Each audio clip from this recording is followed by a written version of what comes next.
No puede ni subrogarla, ni tampoco regalarla, o dársela a otra persona y decir, con eso ya no me corresponde la obligación. Lo mismo diríamos en ese mismo artículo 123, apartado B, fracción 11, respecto de una vivienda digna y decorosa,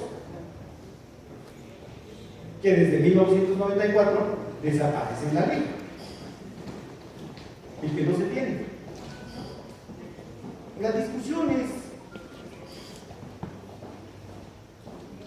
cuando una ley es inconstitucional aquí, es inconstitucional todo. No nada más es este pedacito o aquel otro aquí, sino todo. Porque el derecho es una sola norma. Es un conjunto de normas con un principio de unidad. Entonces, en el documento que entrego, vienen explicadas algunas posibles reformas a la ley si es que no se abroga y que pudieran discutir los señores diputados y proporcionarnos a 16.900.000 habitantes alguna solución viable y correcta. Porque esto seguirá, y seguirá mal, va a volver a reventar el sistema, porque está mal administrado. No estoy hablando del señor Peregano Tal, que es el director o subdirector, no. Estoy hablando de que 1969 se mal administró, 1994 se mal administró, 2012 se mal administró. Vean la exposición de motivos, 2018 se mal administró. Entonces, resolverlo con una ley, con leyes no vamos a resolver nada mientras en la práctica no se ejecuten. Ese es el problema de esta ley, independientemente de lo inconstitucional. El problema de estas leyes es que no se ejecutan como se indica. Oyeron de Félix Camillo muy bien los criterios de la Organización Internacional del Trabajo y criterios de convenios y tratados internacionales que me parecieron extraordinariamente bien analizados y que debemos aplicar en este año 2018 y que debemos respetar. Yo esperaré con algunas gentes que están preocupados por esto, la entrada en vigor de la ley, que es el día 1 de enero del siguiente año, porque ahí corren los 15 días para poder promover un amparo o colectivo o individual, pero poder promoverlo. No creo que llegue a haber mucha gente allí en gobierno, en todos los gobiernos, que tiene miedo a que digan que mandé por perder el trabajo. Se los hizo un servidor público de muchos años, y que conozco bien esto, pero nunca he sido abogado. Oyeron ustedes, fui presidente del Colegio de Abogados, como presidente de la Academia Mexiquense de Jurisprudencia, y jamás he tenido miedo. Y a mis alumnos igual en la escuela.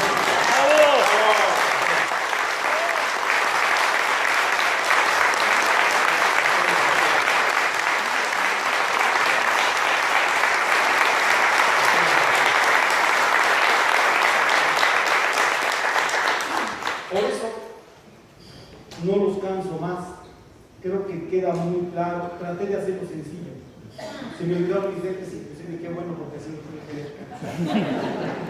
Y traté de hacerlo sencillo. Entendamos el porqué de la inconstitucionalidad de esta norma para empezar frente a la Constitución. Segundo, creo que quedó muy claro el porqué de la violación a derechos humanos de la primera categoría. Porque yo siempre he creído que el derecho no es una norma para regular en sí la conducta estrictamente de las personas, sino para que nos permita hacer un libre intercambio de bienes y servicios y vivir en paz. Que todos tengamos lo necesario para cumplir nuestras necesidades mediante la obtención de nuestros satisfactores de manera pacífica. La ley que tenemos en las manos ni siquiera reconoce la posibilidad de que un policía pudiera, fíjense, que un policía pudiera tener una lesión dolosa. Y puede ocurrirle, porque él la provoca al enfrentarse al delincuente, por el contrario lo destruye. En este documento quise llegar, encontrarán algunas observaciones que en lo particular se hicieron. Primero hice el estudio y después dije, a lo mejor es abrogarla, crear una nueva, revisar la anterior, no sé, o revisar esta y cambiarle lo que no parece. Yo les agradezco mucho y en verdad espero que esto avance bastante. ¿A quién ayudamos? A todos. A todos. No solo a los servidores públicos, a todos. Porque tenemos la posibilidad de que la gente que sale de las universidades quiera trabajar con el gobierno. No que tenga miedo a trabajar con el gobierno. Que los mejores quieran estar en el gobierno, que es lo que necesitamos. Buenos trabajos y buenas personas para los trabajos. Muchas gracias.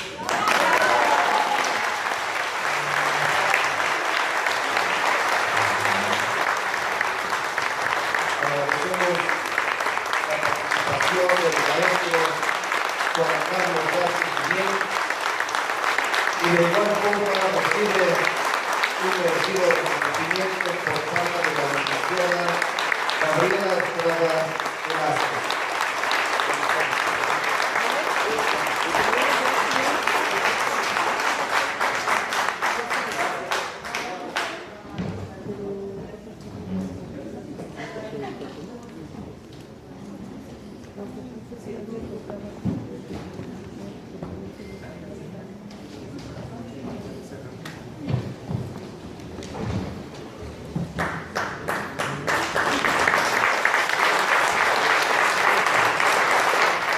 Por el Instituto Superior de Ciencias de la Educación, actualmente encontrándose laborando en dicho instituto como investigador.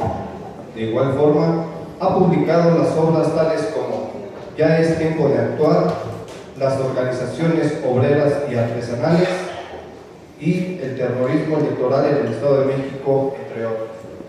Bienvenido. Gracias. Muy buenas tardes a todos. Celebro que la legislatura, la fracción parlamentaria de Morena, se haya interesado por escuchar la voz de la sociedad, la voz de los burócratas, de los profesores, de los universitarios, de los trabajadores de los ayuntamientos, en relación con esta ley que ya hemos escuchado ha violentado los derechos de los trabajadores. En efecto, he trabajado durante mucho tiempo el tema de la organización de los trabajadores campesinos, obreros, artesanos y recientemente maestros. Le he venido dando seguimiento a las cuestiones de las prestaciones socioeconómicas, salario y todo lo que se refiere a las cuestiones de salario indirecto. Debo señalar que soy profesor normalista, tengo 51 años de servicio, empecé a trabajar en 1967, justamente cuando existía lo que se conoció como el milagro mexicano. Es decir, a mí me tocó todavía una parte en donde el salario de los profesores rendía, en donde con lo que ganábamos como profesores podíamos comprar una casa y dar seguridad a nuestra familia. También me tocó vivir la crisis de 1982 y de resentir los efectos brutales que tuvo sobre los trabajadores de la educación. En 1997 me reuní con mis compañeros que habían cumplido 30 años de servicio y me encontré con muchas cabezas blancas, muchos compañeros, aquellas jóvenes maestras hermosas que había tenido como compañeras de grupo, ahora las encontraba con enfermedades sin dientes, no escuchaban y sobre todo eran profesores, eran maestros que habían trabajado en los niveles de primaria y secundaria. Debo decir que mi reconocimiento para los profesores que trabajan en educación básica, porque de verdad que muchos años de su vida los dejan en el salón de clase en favor de la educación pública.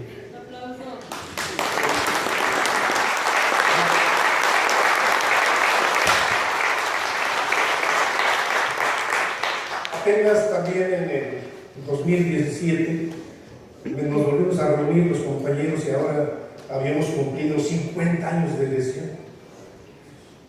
Muchos compañeros ya habían muerto, otros ya no escuchaban. Cuando los entrevisté para que me dijeran su opinión sobre qué había significado el magisterio, ser maestro en su escuela, muchos de ellos decían simplemente que no escuchaban. Muchos compañeros, diríamos, tenían aditamentos para poder moverse. Yo lo que entiendo entonces es de que la jubilación no es otra cosa más que una prestación que tiene por objeto disfrutar, vivir los últimos años de la existencia de un trabajador. Durante 30 años o 35 años dejan en el salón de clase vida. Eso es lo que no entendemos. No estamos nada más dejando transcurrir un tiempo, sino que en el salón de clase estamos dejando vida. Por eso los compañeros que veíamos en 30 o 50 años tenían tantos problemas físicos, difícilmente se podían mover, tenían problemas visuales, auditivos, en fin, pues dejemos vivir a estos trabajadores lo que les resta de vida de manera satisfactoria. Y justamente esta ley hace todo lo contrario. Debo señalar de que en estos trabajos sobre los movimientos sociales encontré que en el siglo XIX, de acuerdo con la Constitución de 1857, pues el trabajo era libre, cada quien podía dedicarse a la profesión que más se le antojara, pero al mismo tiempo el trabajo, siendo libre, podía presentar las condiciones que él quisiera. El capital podía solicitar empleos, pero bajo las condiciones que se establecían. En el siglo XIX no había un ordenamiento, ni siquiera civil, que pudiera establecer el tipo de relaciones entre el capital y el trabajo. Las relaciones estaban decididas por el capital y aceptadas por el trabajador. Tuve la oportunidad de trabajar con los obreros, más bien la parte histórica de los obreros de las fábricas de Miraflores, de La Colmena, de Barrón, de San Ildefonso, que eran básicamente obreros. Y ahí nos encontramos que los patrones, por cualquier situación, simplemente despedían al trabajador. Los obreros que se mutilaban en la fábrica simplemente tenían que abandonar el trabajo y dejar de percibir un salario. Si había exceso de trabajo, pues simplemente se establecía el trabajo nocturno. Si había, tenemos exceso de mercancía en el mercado, simplemente se paraba la fábrica y se echaba el trabajador a la calle. En esa época, compañeros, muchos de los obreros realizaron paros. Hoy los llamaríamos huelgas, pero en aquella época simplemente pararse en la entrada de la puerta de la huelga y no entrar, eso era suficiente para poder detener la fábrica y exigir al trabajador que pudieran pagarse de un buen salario. Lo que encontramos durante el siglo XIX es que los trabajadores tuvieron que aceptar las condiciones del capital. Y entonces, ¿qué cosa iba a ocurrir cuando el obrero se enfermaba? ¿Qué pasaba cuando el hijo del obrero también se enfermaba? Cuando se accidentaba en la fábrica, cuando se inhabilitaba permanentemente. ¿Qué cosa es lo que ocurría? La fábrica, y según la doctrina neoliberal, establecía que para esos casos de infortunio el trabajador tenía que organizarse bajo la Constitución de 1857, que establecía el derecho de asociación, el derecho de agrupación. Es decir, organícense, y lo que surgió en ese periodo fueron las mutualidades. A través de la mutualidad, entonces, los obreros empezaron a organizar esquemas de protección social, de tal manera que en caso de enfermedad, los obreros tenían que poner una cuota, a todos imponerse una cuota, y con esas cuotas atender al obrero. Si el obrero se moría, otra vez otra cuota para poder comparar el ataúd, para poder dejar a la viuda un dinero que le permitiera subsistir durante varios días o durante varios meses. ¿Qué ocurría si el trabajador era despedido? Pues entonces otra vez la mutualidad pasaba la charola para juntar dinero para que se fuera a trabajar, a buscar trabajo en Atlisco, allá en Puebla, o en Orizaba, a ver si encontraba trabajo como obrero textilero. Es decir, que en el siglo XIX la responsabilidad para garantizar la seguridad social descansó en el propio trabajador. Y esto es justamente, compañeros, lo que está ocurriendo en este momento. El gobierno del Estado quiere lavarse las manos y decir que los esquemas de protección social tienen que ser resueltos por los propios trabajadores. Es decir, van a tener que crear un sistema de ahorro, abrir una cuenta, ponerle su dinero y transcurrir un tiempo, ver cuánto han acumulado y poder disfrutar de una vejez, ¿no? De una pensión. Entonces, lo primero que quiero señalar es de que este esquema que el gobierno nos está ofreciendo es un regreso, un retorno al siglo XIX. Que el gobierno del Estado quiere que otra vez formemos mutualidades para poder, queremos atender los temas de seguridad social para los trabajadores. Pero también quiero decirles, compañeros, que la pensión, las pensiones están cumpliendo en el año 2018 100 años de existencia. 100 años de existencia. Aquí en el Estado de México, las pensiones como figura de responsabilidad del gobierno del Estado aparecieron en 1918. Todo lo que había ocurrido durante el siglo XIX, la desprotección del trabajador, la Revolución Mexicana vino a resolverlo, vino a atenderlo.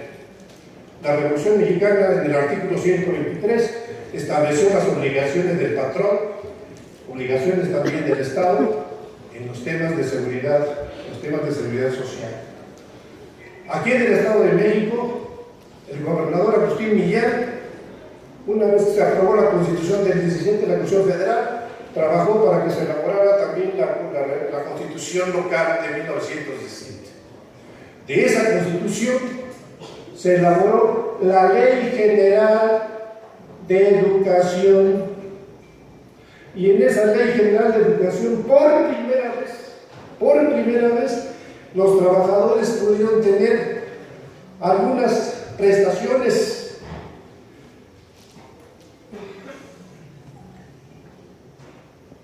La ley de Educación del 1918 establecía la pensión al maestro por inhabilitación, la pensión por inhabilitación con más de 20 años de servicio, la pensión vitalicia a los maestros, los gastos de innovación y 2 meses de sueldo a los deudos, la pensión a los deudos, el aumento porcentual al salario por quinquenio de servicios y becas para los hijos de los maestros.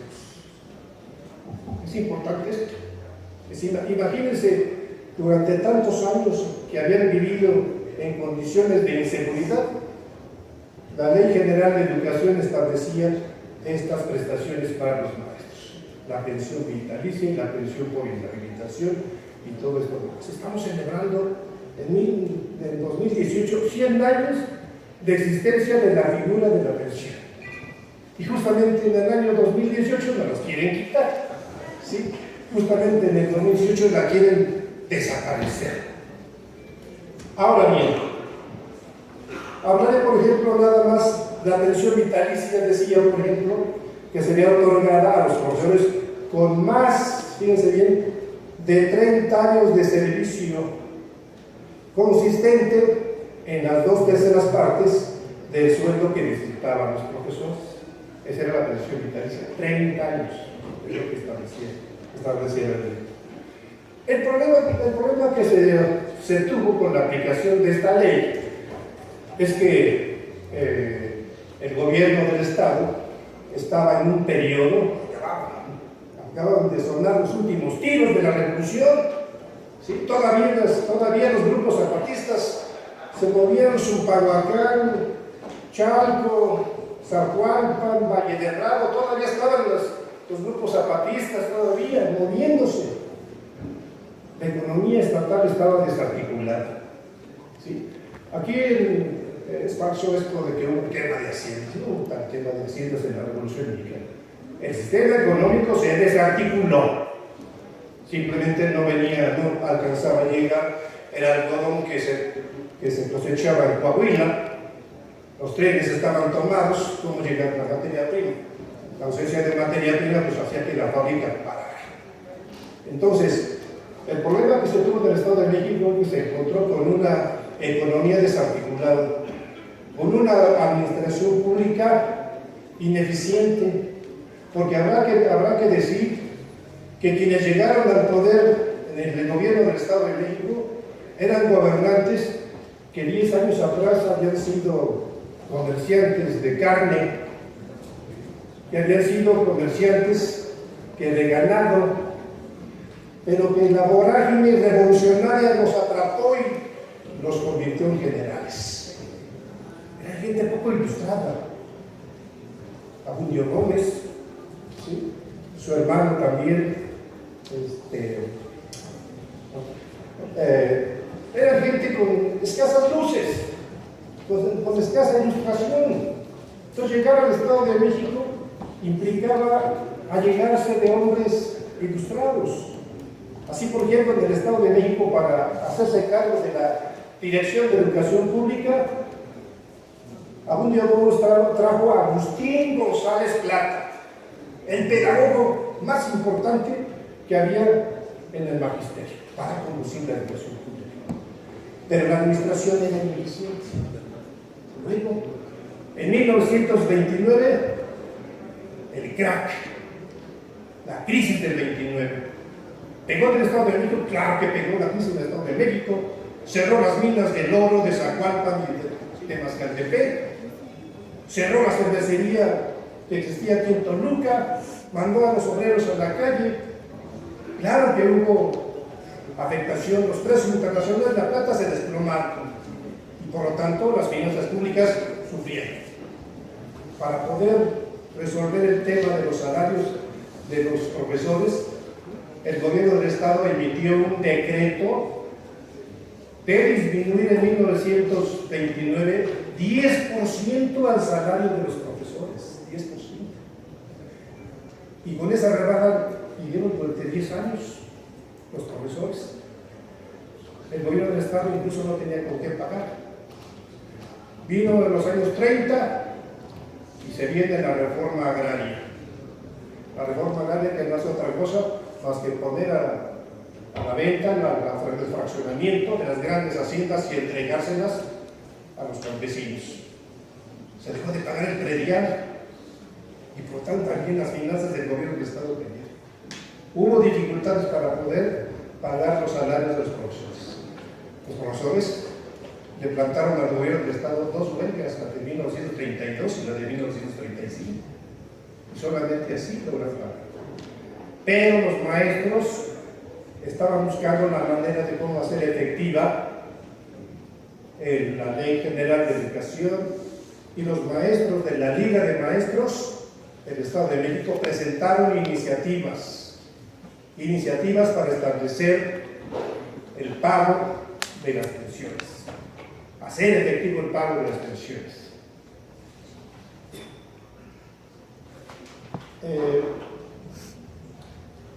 En ese periodo también álgido se da un hecho importantísimo. Hay un redireccionamiento de los fondos que se pagan a las pensiones. Los manejaba la Secretaría de Hacienda. Al redireccionarse, se pasan a una bolsa que va a manejar la Dirección de Educación Pública. Es la Dirección de Educación Pública la que va a determinar las jubilaciones. Yo los datos que tengo aquí son datos que van mostrando cómo se va incrementando año con año esa bolsa destinada a las pensiones. Empieza en 1936, 20,000 pesos solamente en esa bolsa, pero para 1939, para 1940, esa bolsa ya llegaba a los 34,000 pesos para las pensiones. Con Isidro Favela también hubo un mejoramiento en esa bolsa, porque don Isidro Favela para 1945 ya esa bolsa de pensiones había arribado a los 111,000 pesos. ¿Es 20,000? Bueno, lo que quiero señalar aquí es que en este periodo hubo un interés por parte del gobierno del Estado por hacer efectiva el pago de las pensiones. Y curiosamente, debo decir de que en 1951 el profesor Adolfo Ramírez Fragoso tiene una plática con el gobernador Isidro Favela. Todavía tuve la oportunidad de entrevistar a don Adolfo Ramírez Fragoso, que había sido director de Educación Pública con Favela y también director de Educación Pública con Alfredo del Mazo Vélez. Y entonces él me dice que en una de las reuniones con don Alfredo se quejó mucho porque el presupuesto que le presentaba el director de Educación pues era abultado, y le dijo: oiga, con ese presupuesto al rato vamos a tener dos presupuestos, no nos va a alcanzar para pagar a los maestros, las pensiones a los maestros. Y entonces don Adolfo le dijo: bueno, pero es que usted tiene la solución. ¿Y cuál es la solución? Funde usted una dirección de pensiones.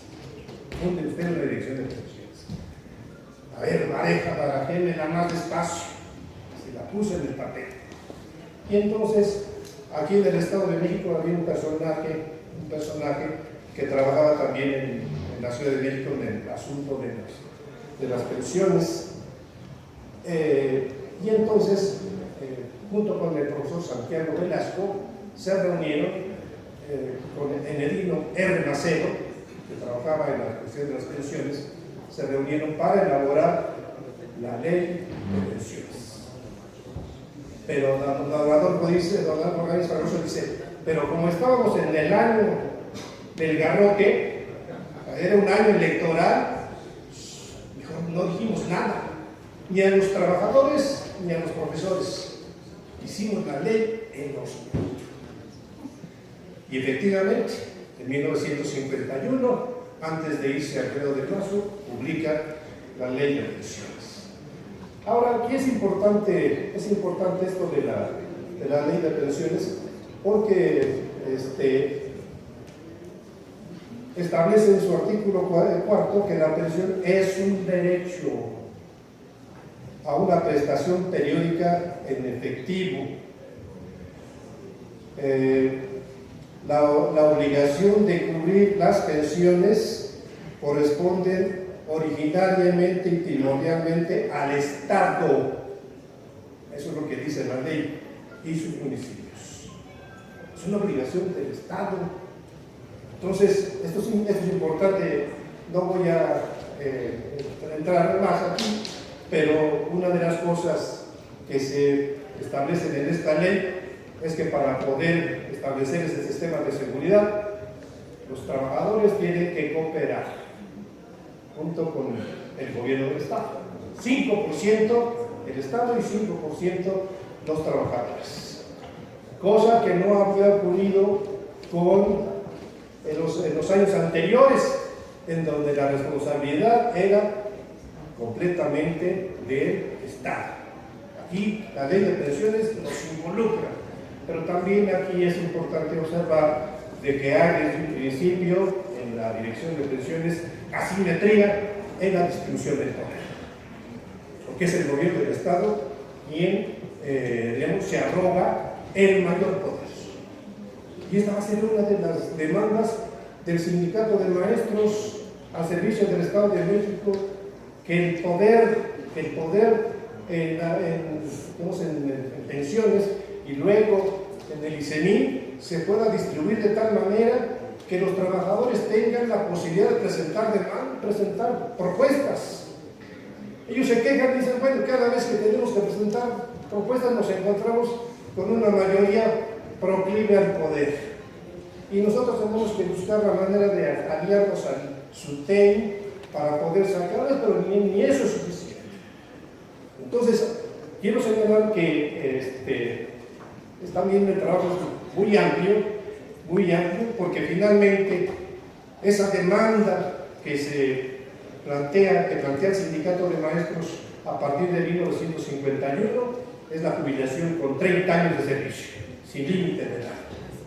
Y esa va a ser una lucha que van a mantener el Sindicato de Maestros por aproximadamente 18 años. ¿Sí? Finalmente la ley del ICEMI va a reconocer la jubilación a los 30 años sin límite de edad, ¿no? Aquí ya han abundado también en estas cuestiones, pero sí señalar que los 30 años sin límite de edad fue una lucha que dio el Sindicato de Maestros. E incluso debo decirles que hicieron lo que hoy muchos secretarios generales de los sindicatos espantan: sacar a los maestros a la calle. Hemos venido comentando, si el Sindicato de Maestros al servicio del Estado de México, si el SUTEM, si la Papagüen hubieran plantado 30,000 trabajadores aquí enfrente, ese día en que los diputados estaban sesionando, con toda seguridad que no la aprueban. Yo estuve en la comisión cuando se aprobó